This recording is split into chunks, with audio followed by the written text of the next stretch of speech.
අයිබෝවන් ආහාර කල්තබා ගැනීමේ ක්‍රමයක් වන විචලන ක්‍රමය මගින් විවිධ ආහාර වර්ග නිෂ්පාදනය කරන ව්‍යවසායක කාන්තාවක් වාගෙනයි අපි අද ආවේ. අපි මේ ඇවිල්ලා ඉන්නේ පණිපිටිය ප්‍රදේශයට. අපිත් එක්ක එකතු වෙලා ඉන්නවා ශාමලී මහත්මිය.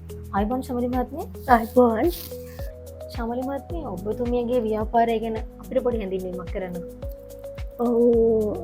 මම මුලින්ම පටන් ගන්නේ බැදුම් වර්ග හදන්න. කජු බැදුම්, හාල් මැස්සු බැදුම්, උඹලකට සම්බෝල, ඒ වගේ බැදුම් ආශ්‍රිත ආහාර නිෂ්පාදනය කරලා පරිභෝගිකයන් අතට පත් කරනවා. ඒ වගේම තමයි රට යන පාරිභෝගිකයෝ ඉන්නවා නම් එයාලටත් මම වැකුම් කරලා මේ ලබා දෙනවා. ඊට අමතරව තමයි දැන් මාස කීපයක වෙලා ඉඳලා මම විචලන යන්ත්‍රයකින් ආහාර කල් තබා ගැනීමේ මේ යටතේ කෑම ජාති නිෂ්පාදනය කරලා පාරිභෝගිකයන් අතට ලබා දෙනවා. ශාමලී මහත්මිය මේ ව්‍යාපාරය පටන් ගන්න ඔබතුමිය කොච්චර කාලයක් විතර වෙනවද? මම මේ ව්‍යාපාර පටන් ගත්තේ 2023 තමයි. මගේ අම්මා තමයි මුලින්ම කරේ. ඊට පස්සේ මගේ අම්මා නැති වුණා. ජීවිතුන් අතර නැහැ දැන්. ඉතින් මට හිතුණා අම්මගේ ව්‍යාපාරය ඉදිරියට ගෙනියන්න ඕනි කියලා. මොකද අම්මගේ අත්ගුණය මටත් පිහිටලා තියෙන නිසා. ඉතින් මම මේක කරගෙන යනවා. ඊට අමතරව 2026 තමයි මම කෑම විචලන ආහාර නිෂ්පාදනය කරන්න පටන් ගත්තේ. ඒ කියන්නේ මේ ව්‍යාපාරය ඔබතුමියට මවගෙන් ලැබෙන ව්‍යාපාරයක්. මවගේ අත්ගුණයෙන් තමයි ඔබතුමිය මේ විදිහට ව්‍යාපාරයක් ඉදිරි කරගෙන යන්නේ. ඔබතුමිය කලින් සඳහන් කරා මේ පිටරටට විවිධ ආහාර වර්ග නිෂ්පාදනය කරලා යවනවා කියලා. ඒ නිෂ්පාදනය කරන ආහාර වර්ග ගැන සඳහන් කරා. මම කජු බැදුම්, හාල් මැස්සු බැදුම්, උඹලකට සම්බෝල, එතකොට චිලි පේස්ටි, අච්චාරු වර්ග තියෙනවා, මලේ අච්චාරුව, සිංහල අච්චාරුව, එතකොට මාළු නැඹුල් තියල්, කරෝල බැදුම, පොල් සම්බෝල,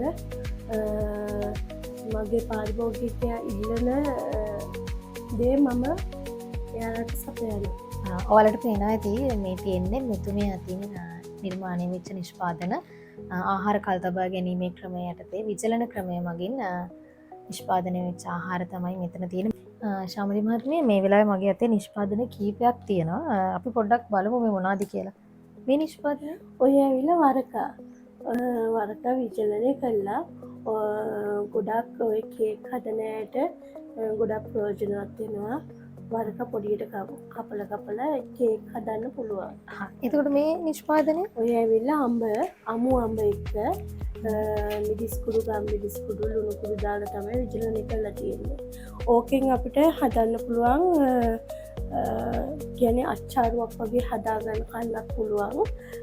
එතකොට අඹ මාළුවක් උයන්නත් පුළුවන් ඕකෙන්. ටිකක් කලර්ෆුල්. ඕක ඇවිල්ලා දස් ලබ්බු. ඕක පොඩි ළමයිට එහෙම දැන් ගොඩාක් අය පොඩි ළමයිට කවන්න අමාරුයි. මේ අම්මලාට ඒ කියන්නේ ගස් ලබු වගේ දේවල් සමහර පොඩි ළමයි කන්න කම්මැලි. එතකොට දැන් ඕක මේ අර බිස්කට් එකක් වගේ ඕම කන්න පුළුවන්. පොඩි ළමයි සෙල්ලම් කරගෙන වුණත් කන්න පුළුවන් පොඩි. ඒ කියන්නේ මේක මෙහෙම ඒ කියන්නේ අපිට වෙන විදිහකට හදාන්නේ නැතුව මේ නිෂ්පාදනය මේ විදිහට අපිට ආහාරයට ගන්න පුළුවන්. ආහාරයට ගන්න පුළුවන්. තව නිෂ්පාදන කීපයක් තියෙනවා. මේ ශාමලී මහත්මිය මේ මොනවාද? ඔය ඇවිල්ලා රණවරා පොළ අරගෙන විචලනය කරලා ඊට පස්සේ පවුඩර් බවට පත් කරලා ඕක තේකක් හදන්න පුළුවන්. ඇඟට හරි ගුණයි රණවරා කිව්වම. ගොඩක් ගුණ ජාතියන්නේ. තවත් නිෂ්පාදනයක් තියෙනවා. ඔයත් ඇවිල්ලා අර මං කිව්වා වගේ ගස් ලැබු වගේ ඔය කෙසෙල් පොඩි අය කන්න කම්මැලිනේ කෙසෙල් වගේ ආහාර. දැන් ඔහොම කනකොට අර ගස් ලැබු එක වගේ තමයි විචලනය කරලා තියෙන්නේ පොඩියට පහසු වෙන්න. තවත් නිෂ්පාදන දෙකක් තියෙනවා මගේ අතේ. මේක කොස් ඇවිල්ලා කිරි කොස් හදන්න පුළුවන්. අපිට ඕනනම් තම්බල පොල් දාලා එහෙම හදන්න පුළුවන්. මේ ඕක පිටි කරලා කේක් වලට ගන්න පුළුවන්. කේක් හදන්න අරගන්නත් පුළුවන්. කෑම හදන්න පුළුවන්. ඒ වගේම රොටි හදන්න පුළුවන්. බිස්කට් හදන්න පුළුවන් ඕකෙදි. මේ නිෂ්පාදනය වෙලා අම්බ ඇට ඕක ග්‍රයින්ඩ් කරන්න ඕනේ පවුඩර් එකක් පාඩපත් කරලා ඊට පස්සේ අපි පොල් සම්බෝල හදන ඕනේ විදිහට පොල් සම්බෝලට දෙහි වෙනුවට ආදර්ශකයක් ඇටියට ඕකෙන් පොඩ්ඩක් දැම්මම හරිම රහයි. මේ නිෂ්පාදනය වුණාද? ඔය ඇවිල්ලා කොස්සට පිටි කරලා ඕකෙන් කේක් හදන්න පුළුවන්. එතනින් ගියාම බිස්කට් හදන්න පුළුවන්. රොටි හදන්න පුළුවන්. ඒ වගේම කැඳ හදන්න පුළුවන්. විවිධ වර්ගයේ ආහාර නිෂ්පාදනය කරන්න පුළුවන්. ඒ කියන්නේ දැන් අපි කොස්සට කියන දේවල් ඉවතලා නෝනේ. එනට ඔබතුමිය කොස්සට භාවිතයෙන් පිටි නිෂ්පාදනය කරලා ඒ මගින් විවිධ ආහාර වර්ග නිෂ්පාදනය කරනවා. ශාවලි මහත්මිය ඔබතුමිය මේ ව්‍යාපාරය පාරිභෝගිකයන් අතරට අරන් යන්නේ මොන විදියටද? මගේ මේ පේජ් එකක් තියෙනවා. මගේ ව්‍යාපාරයේ නම තමයි චමී යමි කියලා. ඒ චමී යමි කියන නමින් තමයි පේජ් එක හදලා තියෙන්නේ. ඉතින් මගේ පේජ් එකට ටෙලිෆෝන් නම්බර් එක දාලා තියෙනවා. WhatsApp එකේ එහෙම පාරිභෝගිකයන්ට ලේසි වෙන්න.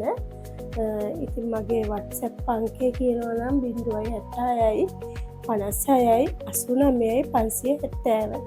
076යි 56යි 89යි 570 කියන නම්බරයට මට WhatsApp මැසේජ් එකක් තිබ්බොත් මාව සම්බන්ධ කරගන්න පුළුවන්. ඒ කියන්නේ ඔබතුමියගේ ඇනෝම් ලබා දෙන්න ඕන නම් එක්ක Facebook කරා සම්බන්ධ වෙන්නත් පුළුවන් නැත්නම් WhatsApp කරා ඔබතුමිය සම්බන්ධ කරගන්නත් පුළුවන්. ඔබතුමිය මේ ව්‍යාපාරය තනියමද කරගෙන යන්නේ? ඔව් දැන්ට මම තනියම තමයි කරගෙන යන්නේ. මට ඒකට උදව් කරනවා මගේ මහත්තයා, ඒ වගේම මගේ නංගි, අයියා. ඒ තුන්දෙනා තමයි මට ගොඩක් අයියක් වෙලා මගේ ගමනට මේ ශක්තියක් දෙන්නේ. ඒ කියන්නේ ඔබතුමිය පවුලේ ශක්තියත් එක්ක තමයි මේ ව්‍යාපාරය කරගෙන යන්නේ. පවුලේ මේ ව්‍යාපාරය කරගෙන යන්නේ. මෙතුමිය අතින් නිෂ්පාදනය වෙන ආහාර කිහිපයක් අපි දැන් බලලා ඉමු.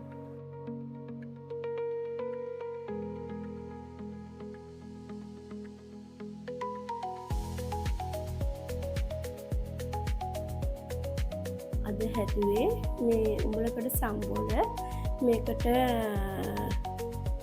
රතු ලූණු ගත්තා. රතු ලූණු පොඩියට කපලා ගැඹුරු තෙලේ බැදලා තමයි මේ අරන් තියෙන්නේ.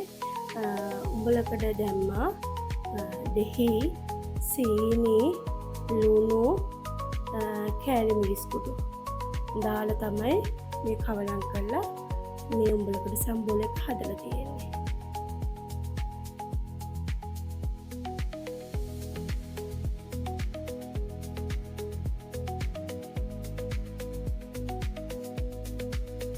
ඉතින් ශාමලි මිස් ඔබතුමියට බොහොම ස්තුතියි අද දවසේ අපිත් එක්ක සම්බන්ධ වුණාට. ඒ වගේම ඔබතුමියගේ වැඩ කටයුතු සියල්ල සාර්ථක වෙන්න කියලා විශ්වාසයෙන් අපි හදවතින්ම සුබ ප්‍රාර්ථනා කරනවා. විශ්වාසයනේ ඔයාලටත් ගොඩක් ස්තුතියි මේ අවස්ථාව මට ලබා දුන්නට.